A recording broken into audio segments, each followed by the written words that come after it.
What we did was to take the Nashville district as it's composed today and just back it up 20 years and then see what's happened during that time to the United Methodist Witness represented here in this district.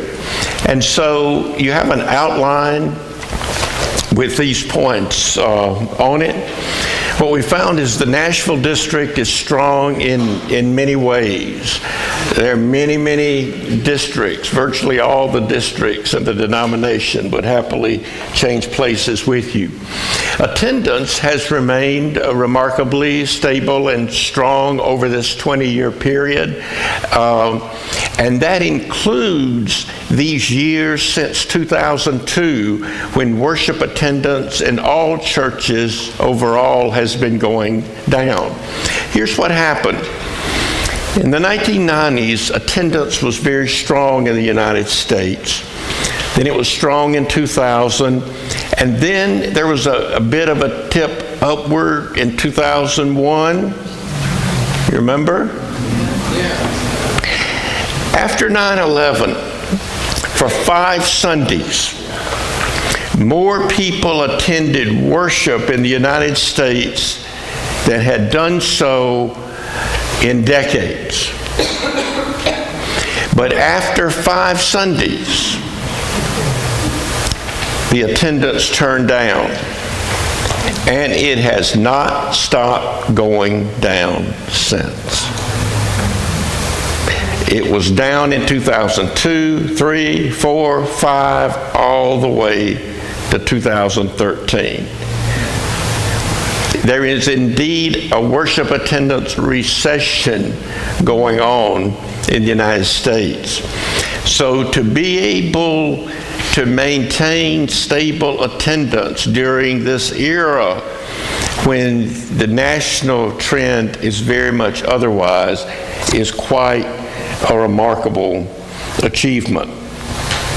But even though there's overall stability in terms of the churches that make up the Nashville district, of course, within that, the fortunes of different churches have been different to give that overall stability. There are 8 large churches in the district, as churches with 350 or more in average worship attendance. These churches tend to have grown and are growing, and they as a group have an average age significantly below that of the general population. But mid-sized churches have had a more difficult time in the last 20 years. The number of mid-sized churches has grown smaller, and the greatest loss has been in the larger of the mid-sized churches, those between 200 and 350. There's been a sharp decline in that group. So your stability in terms of the makeup of churches of different sizes has stayed about the same, but the mid-sized group overall represent churches that are not quite as strong, at least in attendance, as they were a while back. Now, this does match a national trend of decline in the mid-sized church. Sorry. Now,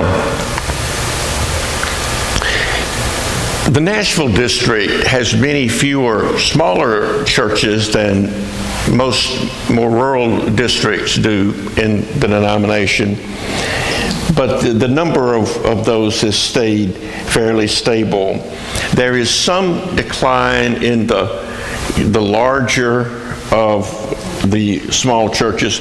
But on the other end, the number of churches with 50 or fewer in worship has stayed about the same. So the makeup of stability in the district as a whole comes generally from larger churches growing. Mid-sized and smaller have been more likely to decline. But one thing that has remained strong in all the size groups is in professions of faith.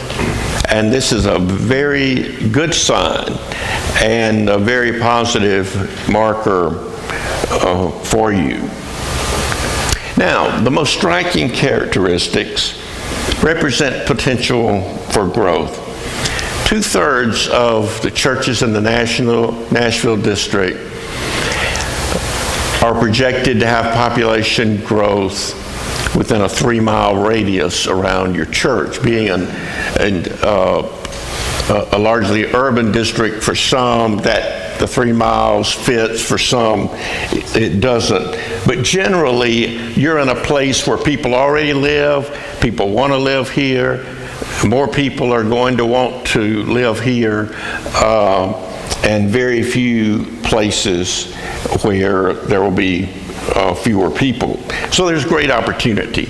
Now, I know you won't be able to tell the detail on here, but just as a general snapshot of the district, the dark green areas represent the places where the population is projected to grow most between now and 2018.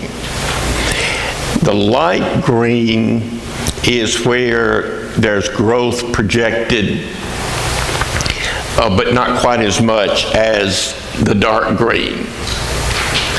And the only places where the population is projected to be less in 2018 are a couple of pink census tracts that are here. Most of the other areas, kind of a tannish color, it looks to me, the population would be pretty stable, or it may be some piece that falls outside the district. But the thing is, there are possibilities. But population growth is only one factor of many in terms of whether a congregation reaches more disciples for Jesus Christ. So the points that I would like to focus on are those at the bottom of your outline. And the first one relates to what we were talking about earlier about various size churches. And that is, pay attention to the specific circumstances of large, mid-sized, and smaller churches.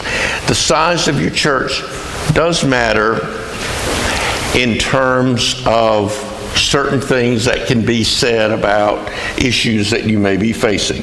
Let's start with the larger churches. It's strange, but the largest churches are both your strongest churches and your most vulnerable churches. They're the strongest in that they have more members and more attendance and more money, but they're also the most vulnerable in that if they move into decline will happen much faster than growth happened.